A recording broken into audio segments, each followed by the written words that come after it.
Moi qui vous parle, j'ai déjà connu la pénurie. Pas seulement celle-là. Oui, je veux parler de ça. Par exemple, en 1974, malgré des chaussées encore plus glissantes que les autres années, on nous annonça soudain.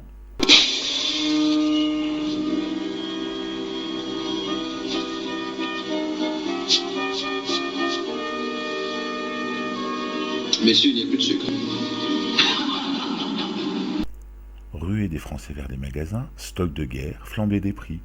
En quelques semaines, le prix de la tonne de sucre s'envole à la bourse de commerce. Les investisseurs affluent. Et les spéculateurs d'alors, plutôt que de subir des effets négatifs d'une surproduction, s'en mettent plein les poches. Parmi ceux qui firent fortune à l'époque figure un certain François Pinault. Malgré l'éclatement de cette bulle sucrière qui finit par arriver, puis d'autres bulles qui lui ont succédé, la spéculation financière se porte bien. Merci pour elle. Je repense régulièrement à la réplique de Piccoli dans le film Le Sucre, inspiré de cette pénurie. Messieurs, il n'y a plus de sucre. L'image me revient chaque fois que j'entends dire qu'il n'y a plus d'argent. Plus d'argent pour les services publics, plus d'argent pour augmenter les salaires, plus d'argent pour payer les retraites, plus d'argent pour les pauvres qui coûtent un pognon de dingue, plus d'argent pour sauver la Grèce, etc. Bref, il y a quelques semaines encore, il n'y avait plus d'argent.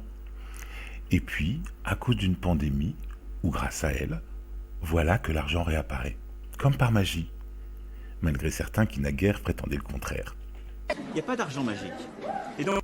De l'argent par poignée, de l'argent par milliard, de l'argent comme s'il en pleuvait, bref, il y a de l'argent.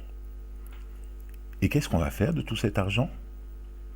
Aider le demi-milliard de personnes menacées de tomber dans la pauvreté suite à cette crise et lancer un plan de sauvetage pour tous, comme le propose Oxfam ? Bâtir un monde nouveau, plus juste, plus égalitaire et plus solidaire. Inventer le jour d'après qui se lèvera après le grand soir. Franchement, vous y croyez vraiment à ces promesses de lendemain de confinement qui chantent ? Non. On va aider les entreprises, faire redémarrer l'économie, faire redécoller les avions et recirculer les voitures, mais électriques, hein. En attendant le fameux ruissellement qui permettra aux pauvres de ne pas boire la tasse, d'ici quelques générations. Bref, le monde d'après ne va pas trop vous dépayser.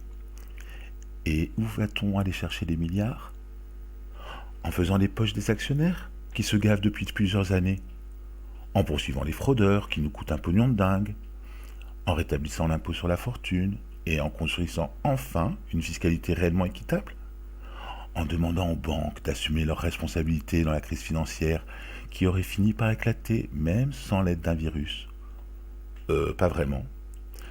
Vu que ce virus a aussi touché les dogmes européens en matière de rigueur, nos gouvernants vont pouvoir laisser filer le déficit budgétaire en empruntant massivement pour le compenser. Emprunter à qui ? Eh bien à ceux qui ont de l'argent.